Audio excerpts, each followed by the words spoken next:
Welcome, welcome, and it's that time of the week again. It's the AutoJet Business Show. I'm your host, David Zidel, and we're going to talk business.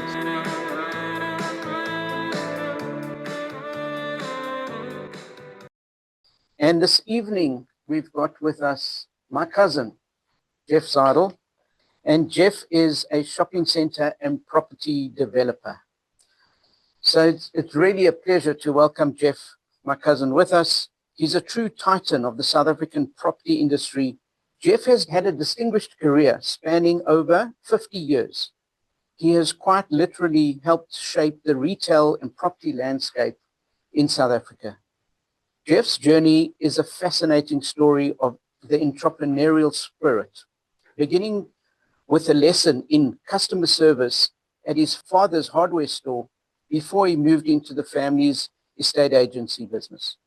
Over the decades, he has become a veteran of the industry, known for his astute leadership and his visionary outlook.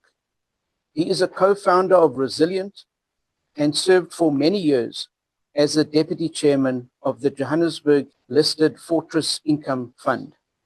His influence extends far beyond boardrooms. Jeff is the past president of the South African Council of Shopping Centers and has been a driving force behind landmark developments in both rural South Africa and international markets, mostly in Eastern Europe. Many might not know that he was an early visionary in the expansion of the Nando's chain, helping them grow the brand and locations from just a few stores to over 100. He's also the winner of the 2010 Absa Jewish Achiever Award for listed companies. Jeff is highly regarded not just for his business acumen, but for his passion for mentorship and his commitment to advancing the property sector. Jeff, welcome. Thank you, David. I hardly recognize myself there. Thank you. And Jeff, just before we get to the interview with you, I always share a little bit of a business story beforehand. And I'm doing a series of the chapters from my book, Life on the Run, and this is chapter 10. And this is believe that you will finish and have a vision and a dream. And it goes to the fact that if you believe you can, you're correct. If you believe you can't, you'll also be correct. And it's about having the belief in yourself that you can achieve what you set yourself to do. And it's interesting, Winston Churchill had a wonderful quote. He said, "History will be kind to me because I intend to write it." And it's about having that faith that you can do it. And Zig Ziglar said, positive thinking will let you do everything better than negative thinking. And the lesson behind this is think positively, think that you can do it, and then you will find a way of being able to do it. And there's a quote that I use often that says, you don't drown by falling in the water, you drown by not swimming once you've fallen in the water. We are all going to face hardships. We are all going to face things that it feels like we're drowning, but you save yourself by swimming, not by giving up. And that's the business lesson from me for tonight. But I'm looking forward to more business lessons tonight from Jeff. And Jeff, you know, you said that you started in business at a very young age when I think you were in those days, Standard 9, now grade 11. Just take us back to the beginning and how did you start? Okay, so what happened is, in fact, when I was in Standard 9, well, which was quite interesting, we both lived in Florida and my parents bought a house in Emerentia and they couldn't decide where to send me to school. So they decided, did I want a good social life or good scholastic career? So off I went to Roosevelt. But I was playing soccer at Wanderers and I moved across to Greenside and I had a good social life and I think a good scholastic career.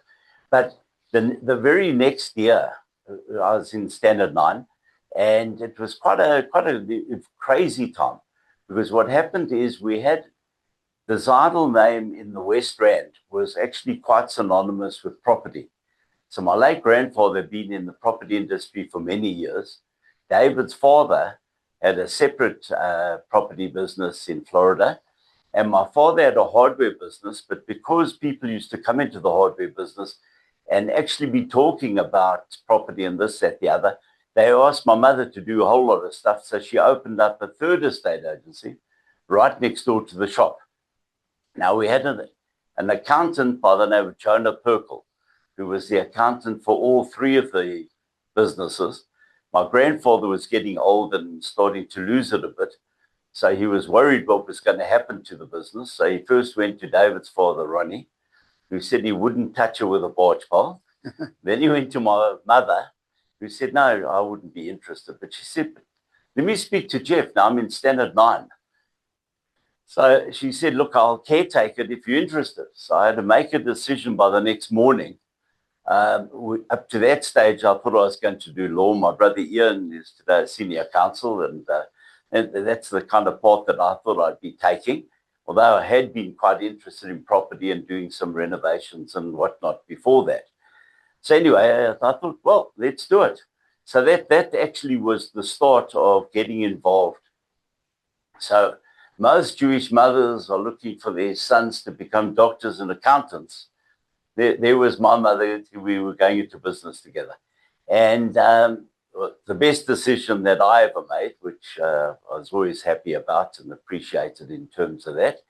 And after that I was finished the army and I did an overseas trip, I got stuck in and learned from the whole lot, from doing the account machines to the front office, back office, to renting, to we did it all. We had an estate agency that did residential sales and letting, management of flats and offices, and we had 6 agents that were working for us.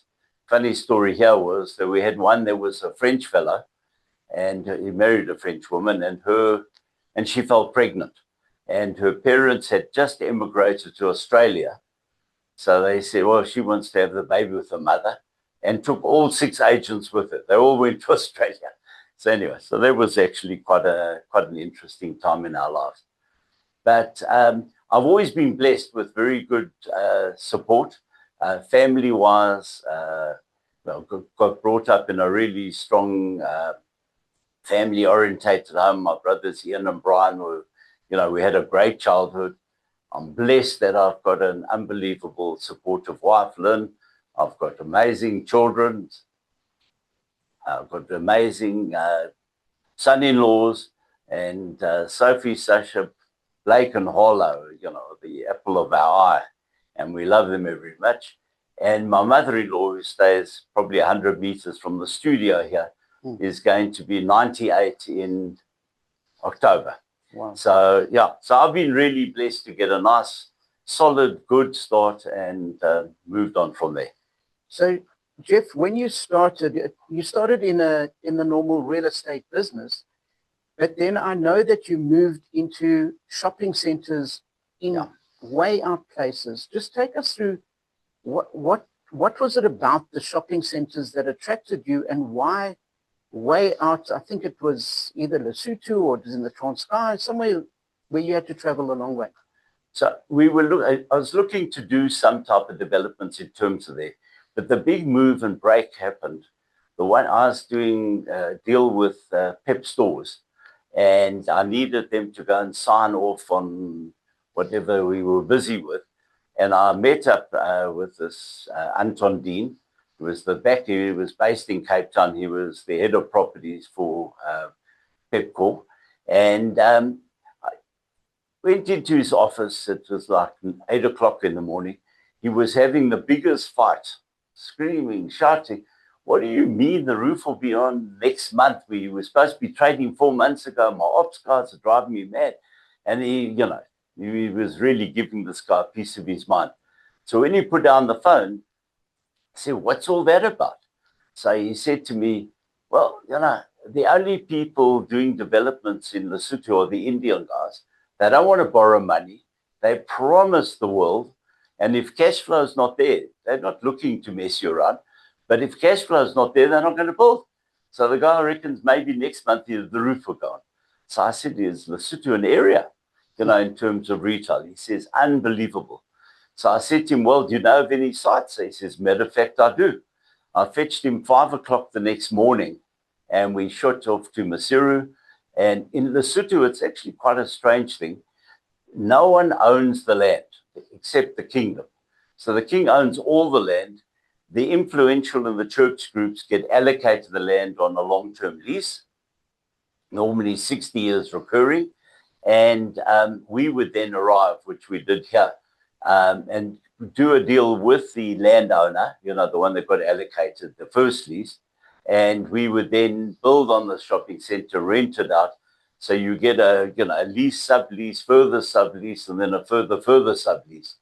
But it all gets registered and all gets done, and it actually works out quite well. So we eventually landed up doing 10 various size shopping centers through Lesotho. I can tell you an interesting story. So Anton Dean, the guy that got me going on it, I eventually told him he's wasting time at PEP, and he joined me, and we were in, partners just in our Lesotho stuff. Is that called a pep talk? Pep talk. Literally a pep talk. It was a pep talk. But that was quite, so he came to join me, and it actually worked out quite nicely. So I wonder if I told the story about when the first shopping center, I'll get on, maybe if we get time, I'll be talking about other stuff we've done. But we did a sectional title in Florida that was quite amazing and made quite a lot of money out of that. And so I was sitting with cash. So the first shopping center I built in Lesotho, I was able to build for cash. And what I was looking to do is already lining up the next lot. We eventually wanted to cover the whole country. The reason, why Lesotho is actually quite good is that the Lesotho miners are the miners that come back to the mines. The Mozambican, the South Africans, and anyone else go down for one, contract. They say, I'm never going to go under there again. The Lesotho guys kept coming back. And that was the advantage with that, because they then got the promotions. They became the dynamite guys and the shaft sinkers and all the rest of it. So going forward in terms of that, that what made it quite good. And there was a deal done with the governments and the unions that a third got paid to the Lesothos in South Africa and 2/3 their family. So that was an unbelievable opportunity where we could actually go all over Lesotho and, to where people were staying and try and do that. So I think it's great that you're saying you saw where the money was, and therefore you followed where the money was and where the spend was, and there wasn't anything at the time. Correct. So I want to go through and talk about and just to extrapolate on that, just taking it in a South African context. South Africa is quite amazing, good or bad, that we've got so many people on social spending. So it's exactly the same thing in South Africa, where you'll find out in these outlying areas, there's a lot of people there, maybe no jobs, but everyone's got some money. Great. So I want to pick up on what are those other opportunities, and you can go maybe into the rural areas, or I know you did something with Nando's, but we'll do that after the break. Welcome back. I'm David Zidel. You're listening to the Orchard Business Show, and we're talking to another Zidel, my cousin Jeff Zidel, and he's in shopping centers, and he's developed different shopping centers. And he was just mentioning beforehand moving to Lesotho. And he moved to Lesotho because he was talking to somebody from Pep stores, and they had an issue. And Jeff, having known you, I think that's one of your keys to success is there's an issue and you think, how can I help and solve that issue? And you're not scared of getting in the car and going to Lesotho, and then you started setting up these different centers. What other opportunities, and maybe if you, in the back of your mind, eventually talk about the Nando's opportunity, what other opportunities like that did you see and did you take advantage of? Well, we used to see, I've always believed in low-hanging fruit. The other thing that I also believed in when we were looking to do developments and, get into developments and changing and doing whatever, is getting out and about. I didn't want to compete with large corporations and large companies, property companies, that, that center, they're basically only in the urban areas, they don't like to travel an hour out of their office. So we realized that it was just so open. If you actually went out there, you could actually be able to do a string of things that others they weren't doing because they didn't actually want to get out and about. And then getting to the Nando's. So eventually, with all the developments, and we were doing Lesotho, we were doing quite a lot in other places as well. But coming back to my office, this is the days before cell phones, the days before all the rest of it. I'd come back to my office and there were like 4 pages of messages. And we had an incredible staff. And there was, but our business was so personalized. So, a guy that owns a block of flats would phone me up. I'm not there. I said, I'll be back in a day. Okay, tell him to phone me. When I phoned him, he wanted to ask something, about the caretaker. And he could have spoken to 4 people in my office and would have known. I had to find out from them anyway. So we eventually sold that business because it became too personalized. And I needed to do a whole lot of more developing and things like that. So once I sold that business, I never called anything retiring, but it was like a retreat. I like to retreat, and I'm not scared of change.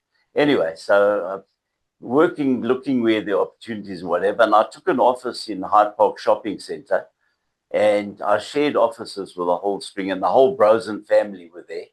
Nando's were starting. Their office was right at the end, and they were just starting. And there were a string of guys that were sharing offices. And we were like the first, now it's the rage, to have these offices that, you've got one receptionist that's doing that. Well, we did that a long time ago. Anyway, the Nando's guy, I used to go to them very often and say to them, but hold on a second, I can see that these guys are developing there. Why aren't you going into that center? And why aren't you doing that? And then they had other problems like removing building line restrictions, which they thought was, there was no problem doing. And yet, they were employing people who couldn't start working yet because waiting for those things to happen. So Robbie approached me and we came up with, I certainly wasn't the driving force, whatever, but I got very involved with regard to their expansion. I was heading that part up and I got them from 4 stores to, I think it was 120. But I had some of the best fun of my life during that period because I knew from all sides. I knew how much the developer of the shopping center would pay to get a tenant like Nando, which was becoming and did become, the absolute flavor of the month. They all wanted Nando's. So I had such fun. I mean, we would get landlords to pay us to get in and free rental forever. And no, we really had a good time. And I was very close to all the Brosens, very close to Max Brosen, which I did quite a lot of other stuff with later on. But even to this day, I'll get on to one of the things we've done that I've done subsequently to all the listed where we bought Balfour Park Shopping Centre. One of my partners is John T, together with the Brosens and the Vermans. But, the link with the Brosens carries on. And let me tell you, Robbie's an amazing fella. The people were in total awe of him those days. I gave prizes out at one of the heads to all the staff, and I was looking at them all coming up there, and I said to myself, if Robbie said jump, they would have just jumped, not even thinking about it. So anyway, that was a really interesting time that we had there. But what happened then was that looking to see what else is happening out there.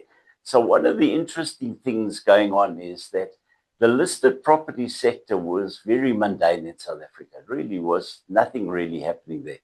I was doing other stuff and I was borrowing money from Nedbank and Investec. But at Nedbank, the one fellow there, I knew from years before, Des de Beer, and he had been friendly with the guy from the army, Barry Stuller. And we started talking and saying, but hold on a second, there must be something we can do. Des wanted to leave the bank and we can see what we can do. So we were thinking initially about, going on a listing. But just before that, what happened is we said, how about we do a mezzanine fund with Nedbank. And we got Nedbank quite excited about it. It wasn't all done yet, but we were far down the line. And I was on holiday in Phuket on the 20th of December, 2001. The reason why I remember the 20th of December, it's my twin's daughter's birthday. And the rand had collapsed. Currency had gone totally out of sync. Just about the who's who of Joburg business was there. You can't believe it. And everyone was just waiting for more news, more news. I came up with a solution. I said, listen, we're not going to solve any problems because it was collapsing by the minute. I said, let's go on the beach and get drunk. And that seemed to be a very popular solution there. But when I got back, the idea of a mezzanine fund it didn't make sense because now we're going to be highly geared. Interest rates were up. It just didn't make sense. So we were saying, but hold on a second. How can REITs, which is a real estate investment trust, means just listed property, property that gets bought and sold, their shares on the stock exchange. How can it be so popular and flying in Australia, in New Zealand, a little bit, but Canada, America, it just doesn't make sense. Why not here? So that's when we started looking at that seriously. And a year later, on the 6th of December, 2002, we listed Resilient on the Joburg Stock Exchange with a market capitalization of 440 million. And that led to you now getting involved in properties in South Africa, shopping centers in South Africa, and then even listing or buying shopping centers around the world. I know it's in Poland and in Romania. Okay. But before we get to that, I want to find out from you just a little bit around the economics of shopping centers. So we go into shopping centers. What are the economics behind it? And just as you mentioned a little bit earlier about Balfour Park, you kind of just slipped that in, but that's something brand new that you've just got involved in Balfour Park, and it's going to change. So why would you say a center has potential? And then how do you get the tenants in and how do you make it profitable? The last thing you ever want to do when you're a property developer is begging tenants to come in. So you actually got to make it conducive that they actually want to come in. So this year is going to be the year of work. As I said, I bought it with the Berman brothers and Jonty and the Brosens. And we decided initially that we were going to do it all on our own. But then we decided we really wanted to go a lot bigger and really make it into something special. And I honestly believe next year when we have the official openings and all the rest of it, that it will trade in the meantime. But the kind of new tenants we're going to bring in, the dynamism we're going to bring there, the change, the look, the feel, the access, sorting out how it works with transport and just everything we're looking at that's going to make a world of difference. But all of a sudden, just having the foresight of the story, where we're going and with this, that, the other, there's been a massive demand from tenants, massive. So we know that we're on the right track there. The other thing is that I'll tell you an interesting story where we think that South Africans, for argument's sake, so we take the grocer or the supermarket, they call them grocers in America, supermarkets in South Africa. We take them, that they're in every shopping center, and we take that almost for granted. Is that what's termed an anchor tenant? Anchor tenant. And the purpose of an anchor tenant is that to draw the feet. So a lot of people come in, and therefore it's attractive to other shops to be there because people are coming. Okay. Correct. So if we take a Resilient, for instance, now Resilient, straight away, we decided we're going to become non-metropolitan, okay? And we want dominance of shopping centers. And the dominance means that we don't want another shopping center to open across the road. So supermarkets are traditionally the worst people because what they'll do is they're only really interested in themselves. So they would go to another developer and open across the road. So all of a sudden now you split the market. So we started doing a situation that we would have at least 3 anchor tenants in every center. So we definitely always have 2 grocery stores. We would have the Woolworths, we'd have Macro with their food, and we would have that type of situation. So dominance became important. Now, to tell you an interesting story where we think South Africans are a bit removed and that we can only learn from America and all the rest of it. So one of the things that I've got appointed onto was the World Board of the Council of Shopping Centers. Okay, and we used to have board meetings regularly, and it's quite an interesting one. They want 3 years commitment from you, and after that you have to do nothing but get invited to everything. So board meetings is a lot of people, and it really is the joy of American property that's there. I was the only African that was there, but 1 or 2 from it. But like everything else in America, if they have the baseball championship, it's called the World Series. So with regard to this, so we had a board meeting, and we have a breakaway session. Anyway, so the day before, I had a lunch with probably, I would say, 200 or 300 of the top shopping centers in America. The guys around that table were, the main guys in terms of that. And I said to them, I can't actually understand.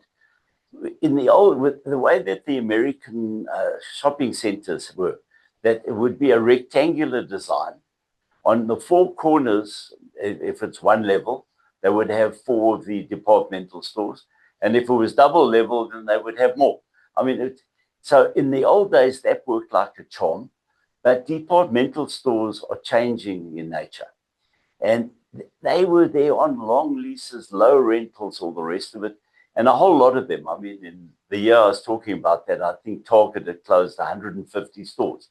And I'm saying, well, why aren't you proactive? Why don't you come to them and say, we can see you're not trading, get out there and put in the grocer. Okay, now up to that, well, but it's still in America, if anyone's traveled there, you'll see the grocers are really very, very well sited. They like to have convenience. So there'll be a strip mall with easy driving in and out. On the way home, it's straight in. The mess of the parking is in front of the supermarket. Then the center, it comes out from that. And that's where they've been, and that's where, they like. So I said to these guys, why don't you get into the shopping center? I'm not saying they've got to close the convenience one, but you control everything. You control the budget, the shopping center, the parking, everything. Anyway, they all look at each other and they say, no, they don't want to be here. So anyway, So they said the grocers don't want to be don't want to be in their shopping. Don't want to be in the shopping centers. That's what they want. Be standalone. That's what their thing is. Absolutely shit, but it was like crazy. The next day we have the board meeting, and one of the people that was going to do one of the breakaway sessions had got ill a day or 2 before that. And the grocers had asked to give a presentation, speak to the REIT owners and the shopping center owners, just to say, listen, we've got click and collect is now becoming a big thing. We now need to plan that. We want to show you what our ideas are and how we're going to be handling it. And then we need to change also some of the internal of the store. So they phoned them the day before and they said, listen, if you're interested, we've got a slot tomorrow. Every grocer was represented there. Okay? And we had this thing with a long boardroom table, and I stuck myself right opposite them. They were all sitting together. And as though everyone was about to start, I said, sorry, can I just check on something? I said, I cannot believe, right, that you guys aren't in shopping centers. All these guys have got the shopping centers. They control everything, the budget, the parking, the whole situation, right? I said, I come from the tip of Africa. Probably the last 10 or 12 shopping centers we developed, we had at least 2 food tenants, grocers. And we then went to Romania and Poland and Eastern Europe. We didn't put supermarkets in there, we put hypermarkets, okay? And if you go to the UK and if you go to Australia, I said, I can't actually understand. I love your concept of the convenience, but why are you not there? And they look at each other and say, they don't want us. So both both sides were blaming the other side for not being in. So I looked and I said to them, there's a disconnect here. Anyway, we went to the main session and became an hour's discussion with everyone about what was going on there. And eventually we're going to have some kind of paper written research. Crazy. So you realize that actually, we actually got things in South Africa retail is quite amazing. So it's about spotting those opportunities. Correct. So getting back to the local market. Yeah. Just explain, let's say you've got a shopping center, there's no one in it, or you're thinking of doing a shopping center, let's say out in Zini. Okay. Some rural place. How do you decide if that is a good spot, and then how do you fill it up with tenants? You're jogging my memory nicely here, David. I won't tell you about Zanin, where we developed 3 shopping centers, but what I will tell you is about Petersburg or Polokwane. Okay, so that area was the last major area in South Africa that didn't have a regional shopping center, and just about every single retailer wanted to be there in a regional center, and every developer was looking to go there. So what we did is we got offered a great site just where Mall of the North is. That's the center that we eventually developed. But we could get hold of the land. We were a bit worried that it was too close to the highway, that roads department or someone would come. So we took an option on the piece next to it. Then we looked at every possible opportunity in the whole of Petersburg. And we took an option on 3 other sites that we thought could work, but this is the one we wanted. What we did then is we flew all the retailers up to Petersburg. We got into 2 combis. I was in one, and Johan Crick, who's the CEO of Resilient today, was in the other. And we took them to all of them, but obviously wanted to convince them that this is the one we liked. And they all loved it. We had total commitment from everyone. That was game, set, and match, because no one could come with any other development when they were party to actually getting, decision to go in there. We eventually brought in Flanagan, Gerard, and the Millmans in minor shares within it, because they were looking to do something. We thought they could delay it, and we worked well with them. So I want to get more into that and just find out, how did you then eventually tenant it up, and how do you work the pricing? And I know there are things that people talk about, turnover clauses, and maybe you can get a little bit into that. Right. But we'll do that after the break. Welcome back. You're listening to the Orchard Business Show, and you're listening to 2 Zidels. I'm David Zidel, and I'm busy interviewing Jeff Zidel, my cousin, who's in shopping centers and talking about the development of that. But quite a few things that Jeff has mentioned so far is, in terms of being successful, is number one, look for the low-hanging fruit, meaning don't go for things that are too complicated. Look for the things that seem easier. And then get out and about. Jeff would get in his car and travel to different places that others would not do. And not to be scared of change, and take the chance. Go for it. So those are some of the things that you were mentioning. But just before the break, you were just talking about the shopping centers and how, first of all, you got everybody involved so that you have the buy-in. And then when you start tenning it up, who do you get first? Who do you get second? And just some of the terminology that we've heard of that maybe we're not sure about. Okay, well, let me tell you an interesting thing about the South African retail market. So if you know the Foschini Group, they've got 39 different brands. Okay, so if you've got Foschini's that's very excited about the shopping center, it's a matter of you choosing which ones you can fit in there in terms of their Truworths 15, Pick n Pay 6, Pepcore 30.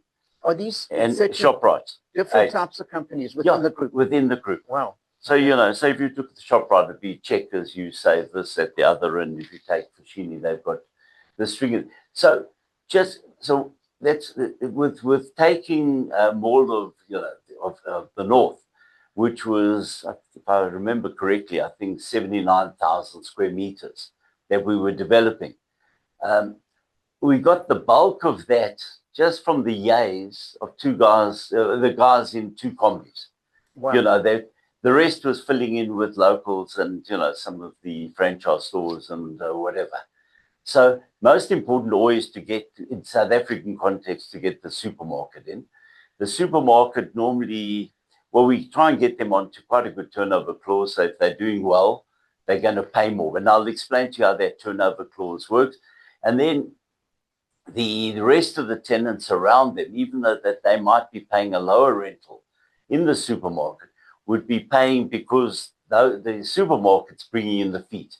So they would get the feet there and they can afford then, the jewelry shops and the clothing shops and whatever to get that. So you would give the supermarkets, they have a bigger space, but they pay a lower rent. And then besides the rent, they actually pay on top of it. It's almost like a double rent turnover clause. So no, it's whichever's the higher. Okay. So it's quite an interesting one. So what happens is their different categories would be paying at different levels. Could be as low as 1.5% going up to 15% of turnover. The ones that got very high markups but low turnovers. But so that means 15% of your sales. So every shopping center in South Africa, even if they don't have the tenant on the turnover clause, would get their turnover anyway. That's one of the things in the lease, so that the guys running the center can work out, is homeware doing well? Is this need assistance? Is this good? Is that bad? And then deciding to keep ahead of the game in terms of that. So I was going to ask, how do you know what their turnover is? And they have to disclose it. They have to disclose. And once they've got an actual turnover clause, the lease gets quite hairy with them. That it can be audited. They've got to, they've got to send an audit certificate. And if, the landlord didn't believe it, he could get it checked out. But let me give you a practical example of this. So it's whichever's the higher. Okay, so you've got your base rental and whatever, and your turnover would be multiplied out. And if that's higher than what that rental is, that you in fact get paid in terms of that. Just as a side thing, I'd like to tell you a story about Hyde Park. But just before I say that, in Maseru in Lesotho, at one stage, I had 5 PEP stores within 1 kilometer. Okay, and each one of them were paying me double the rental than what their base rental was. Because of the turnover. Because of turnover. Wow. Then I'd be doing something else, and they would want to go in there, and I'd say, "There's no point. Why would I want you to put in there? You're paying turnover rental here. You're going to take it away from there." So they'd say, no problem. We'll bring that rental up to where it should be, and we'll put this one in. And even though this one might be diagonally across the road, in no time, they were also doing amazingly well.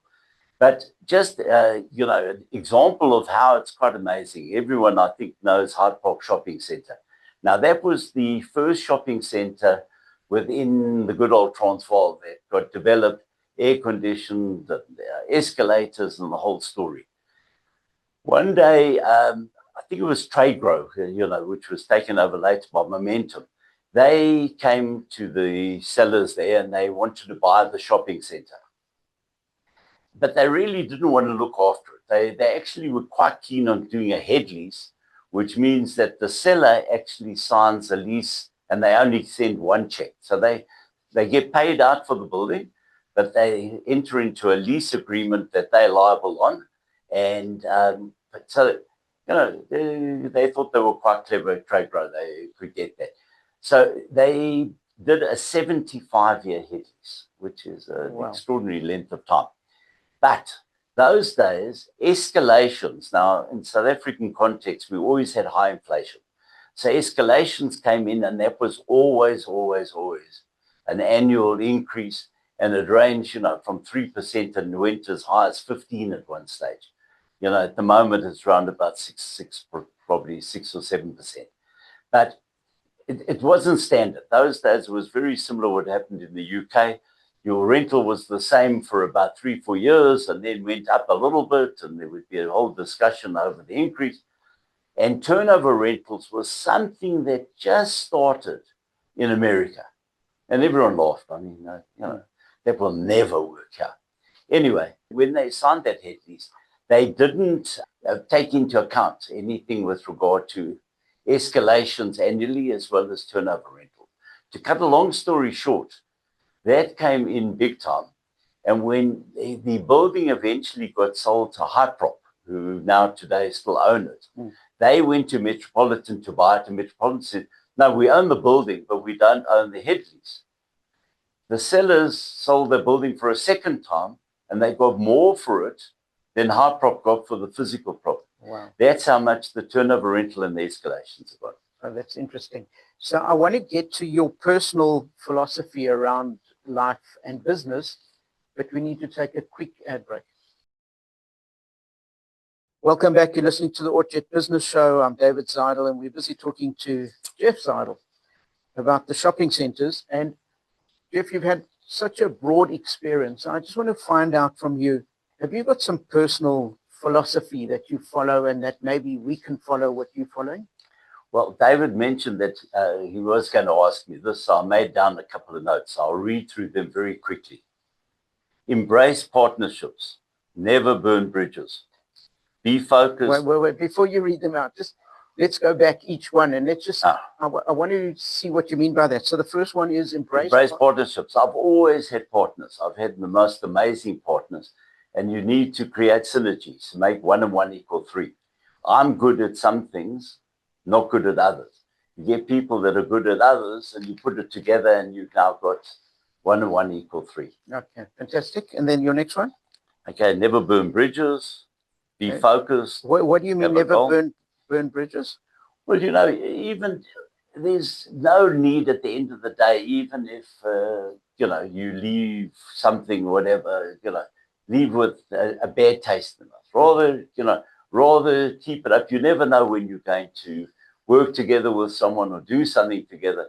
So I don't like this thing of having variables and problems. And so try to get never burn bridges. Never burn bridges. Great. Your next one? Okay, be focused, have a goal.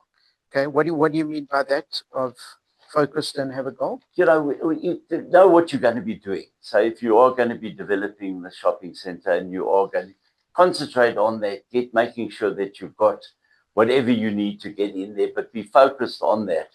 Leave nothing to chance. Get stuck in, have the goal, be it the time you're going to be opening, what you want to get out of it, whatever the thing is, but you've actually got a goal going forward.